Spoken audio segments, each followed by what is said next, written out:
How are you? I'm Dr. Amoso. Today we want to talk about the peasants, what they did, what agitated, what they advocated during the colonization of Zimbabwe, what took place during the time of colonialism. So, we want to look on the aims of peasants in the struggle against colonization before 1960. What were their aims in this struggle against colonialism before 1960? Number one, the peasants, they wanted to be free from European domination, especially in terms of practicing agriculture.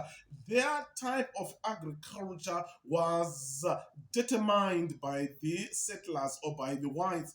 They wanted freedom.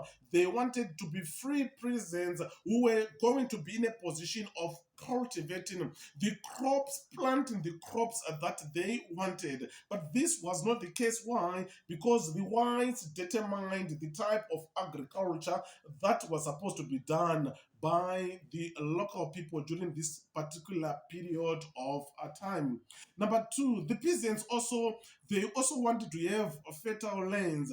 Their lands had been taken away. You remember the Land Apportionment Act of 1930. You remember the Land Husbandry Act again. So because of that, now they were left with limited land. So that brought frustrations amongst the peasants.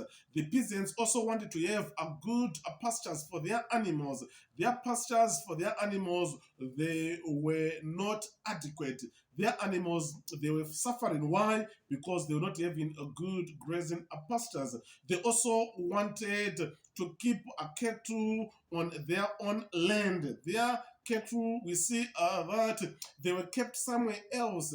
That on its own bringing frustration. Why? It was because of serious shortages of grazing pastures that were taking place.